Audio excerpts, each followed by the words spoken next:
Bismillahirrohmanirrohim. Segala puji bagi Allah Subhanahu wa Ta'ala, Tuhan semesta alam. Salawat serta salam semoga selalu tercurah kepada Nabi Muhammad Sallallahu Alaihi Wasallam, kepada keluarga, sahabat, dan umatnya hingga akhir zaman. Saudaraku yang dirahmati Allah, di tengah kehidupan masyarakat kita, sering muncul pembahasan tentang hal-hal ghaib. Salah satunya adalah keyakinan tentang khodam pendamping.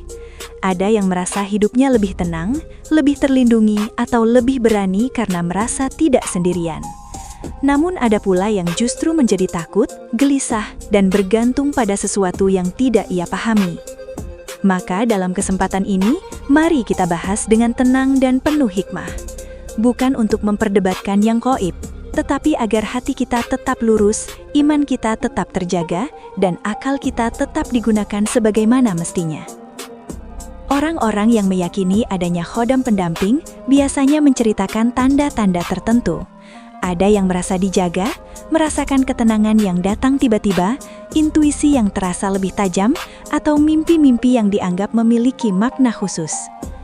Namun perlu kita renungkan bersama, tidak semua pengalaman batin berarti adanya makhluk pendamping. Manusia memiliki jiwa dan perasaan.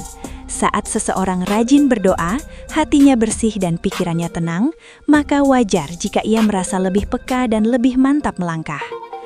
Ketenangan saat berdoa bukan karena ada makhluk yang datang, tetapi karena Allah menurunkan ketenteraman ke dalam hatinya.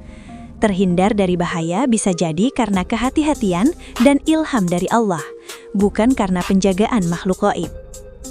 Saudaraku yang dimuliakan Allah, dalam kepercayaan tersebut, khodam sering dianggap memberi manfaat seperti keberanian, rasa aman, dan ketenangan batin.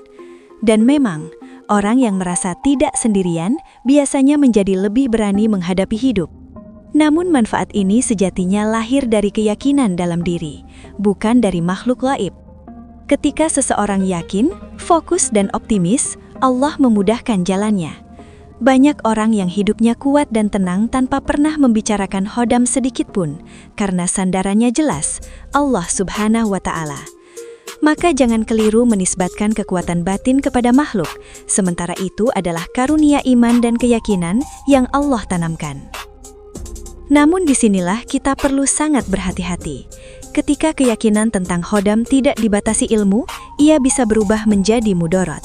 Seseorang bisa mulai bergantung, merasa tidak berani melangkah tanpa izin ghaib.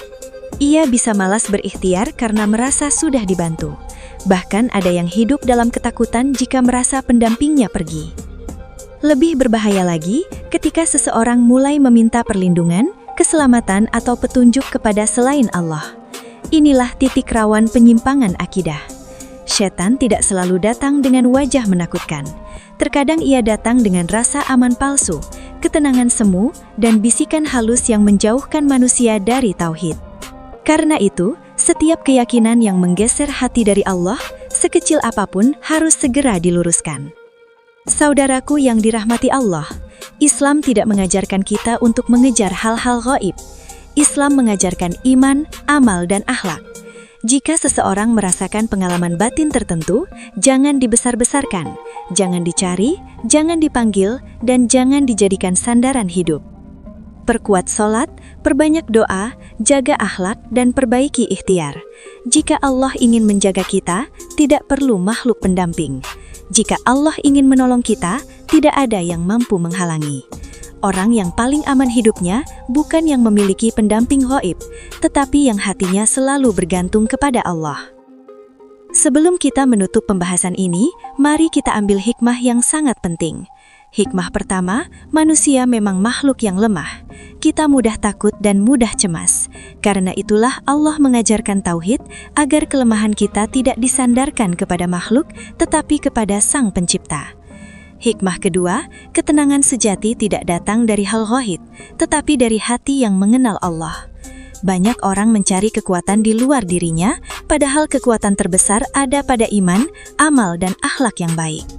Hikmah ketiga, setiap pengalaman batin seharusnya membuat kita semakin rendah hati, bukan merasa istimewa. semakin seseorang dekat kepada Allah, semakin ia sadar bahwa dirinya hanyalah hamba yang butuh pertolongannya setiap saat. Dan hikmah yang paling penting, jangan sampai kita sibuk membahas perkara yang tidak menambah iman, namun lalai memperbaiki sholat, akhlak, dan hubungan kita dengan Allah serta sesama manusia. Saudaraku yang dimuliakan Allah, hidup ini terlalu singkat untuk dihabiskan dengan ketergantungan pada sesuatu yang tidak pasti. Jika Allah menjadi sandaran kita, maka tidak ada yang perlu kita takutkan. Tidak perlu mencari pendamping ghaib, karena Allah lebih dekat kepada hambanya daripada urat lehernya. Semoga pembahasan ini meluruskan niat kita, menenangkan hati kita, dan menjaga akidah kita agar tetap berada di jalan yang lurus. Semoga Allah menjaga iman kita, melindungi kita dari kesesatan, dan membimbing hidup kita dengan cahaya petunjuknya. Wassalamualaikum warahmatullahi wabarakatuh.